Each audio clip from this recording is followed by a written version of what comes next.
Olá pessoal, sejam bem-vindos a mais uma aula. Nesta aula estudaremos grandezas escalares, grandezas vetoriais, vetores e associação de vetores. Como vimos na última aula, uma grandeza física está relacionada com a medição de uma propriedade da natureza. Podemos dividir as grandezas físicas em escalares e vetoriais. A grandeza física escalar, para compreendê-la, basta informar um módulo ou intensidade. Exemplo desse tipo de grandeza são temperatura, massa e comprimento. Já a grandeza física vetorial, para compreendê-la, é necessário informar, além do módulo ou intensidade, a direção e o sentido. Exemplos desse tipo de grandeza são velocidade, força e aceleração. Vetores. Vetores são segmentos de reta orientados, ou seja, com direção e sentido, representados graficamente por setas, nas quais cada parte de sua extensão representa uma unidade.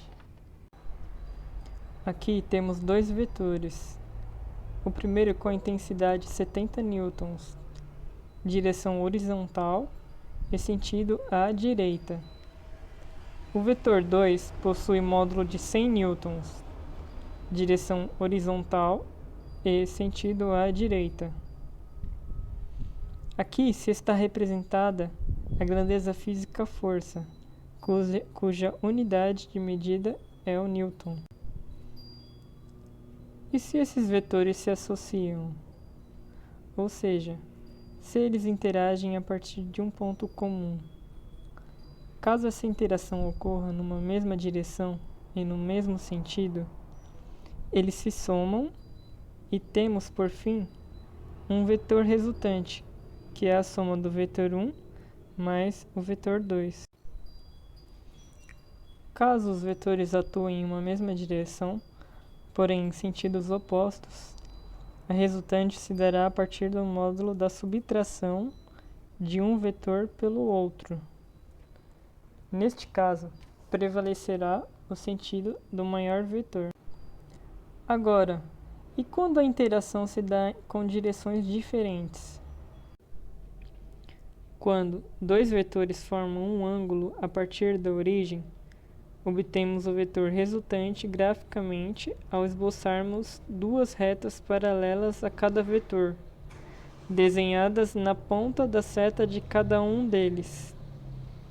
Logo após, traçamos o vetor resultante, cuja origem será a mesma dos demais vetores, e o término se dará na intersecção, ou seja, no encontro das duas semi-retas tracejadas. Essa forma de se obter o vetor resultante é conhecida como regra do paralelogramo.